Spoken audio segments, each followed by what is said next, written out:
Welcome back to Infinite Jeff, the project where I, Jeff, read the book Infinite Jest to you one page at a time, one day at a time, and I'm finally back on that schedule. I am here to do just one page today, and I'm caught up, and it feels good.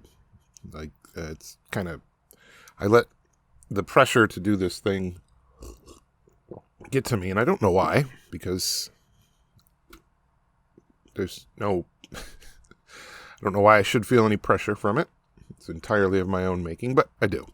So, and that's internal pressure. It's not external pressure. So any loyal listeners who are worried that they're causing me anxiety by being a loyal listener, rest assured you are not. If I don't want to do it, I'll stop doing it. I do want to do it, but, that internal struggle to get things done sometimes. But just a little context. Today is January 17th, Sunday. It's currently 2021, the greatest year ever so far. It's currently 9:51 in the morning. Got to go to work here in about an hour or so. Get some garbages gathered up because it's garbage day. And then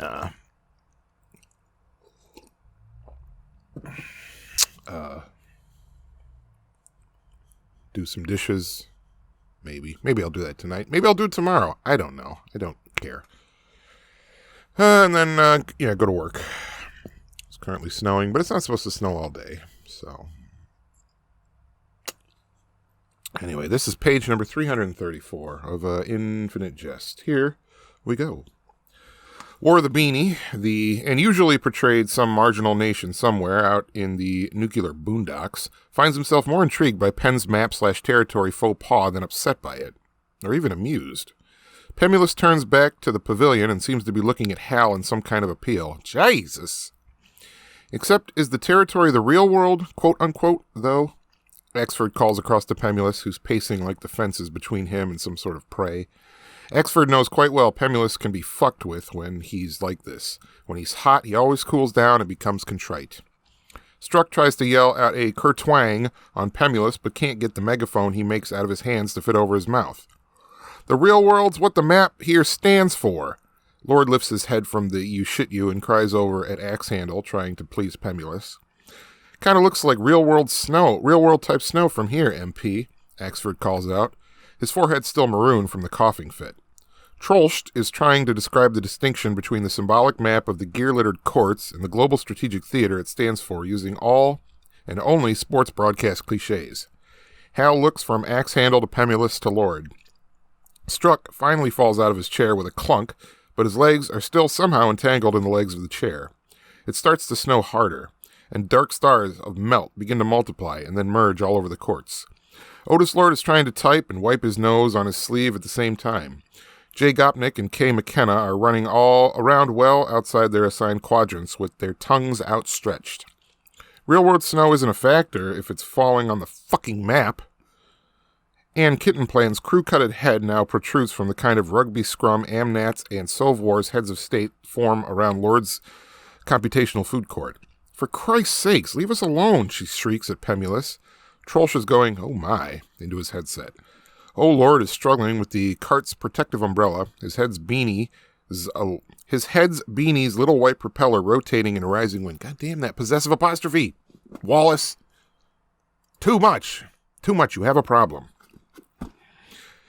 A light dusting of snow is starting to appear in the player's hair. It's only real-world snow if it's already in the scenario. Pemulus keeps directing everything at Penn, who hasn't said a word since his original suggestion, and is busy, sort of casually kicking the Karachi shirt over into the Arabian Sea, clearly hoping the original detonation will get forgotten about in all the meta-theoretical fuss. Pemulus rages along the East Court's western fence. The combination of several tenuate Spanseals plus eschaton adrenaline bring his blue-collar Irish right out. He's a muscular, but fundamentally physically narrow guy. Head, hands, the sharp little wad of cartilage at the tip of Pemulus's nose. Everything about him seems to Hal to taper and come to a point, like a bad El Greco. Hal leans to spit and watches him pace like a caged thing as Lord works feverishly over Endostat's piece.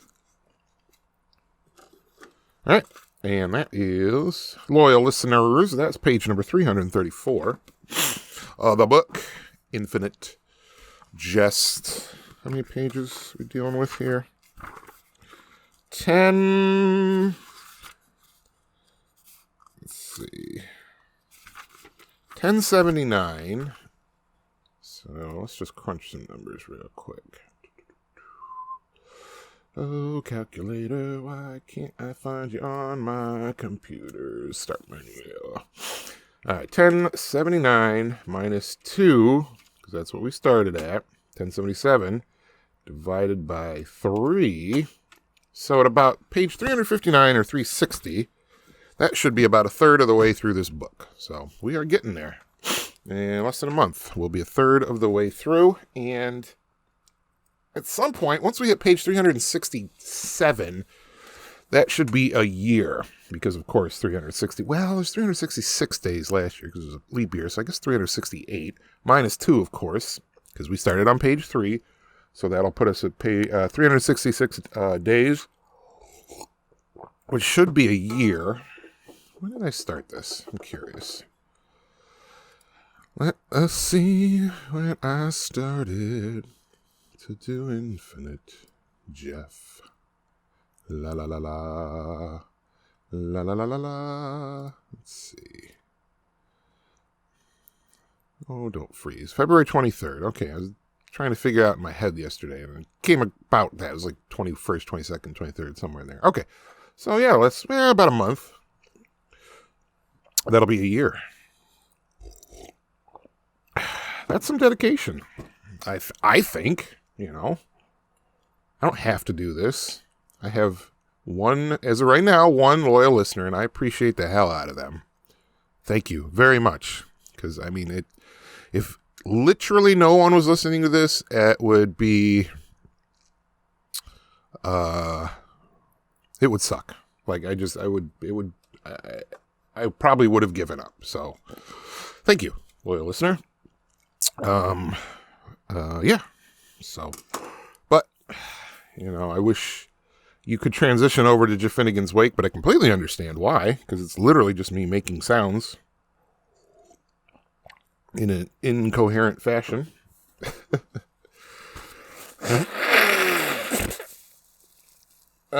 Snotty. Gotta love the winter when you just kind of feel crudted up most of the time. Then with this corona shit that we're going on a year of.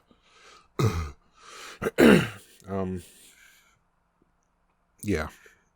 So. All right, I'm going to wrap this up because I got that shit that I said I'm going to do earlier to do. So, I love you. My shoes hurt. Thank you. And I hope you have a good night. And I hope I have a good day. Yeah. Good night. Oh, shit. I forgot. I got one. This is important. So, you remember that one thing? Well,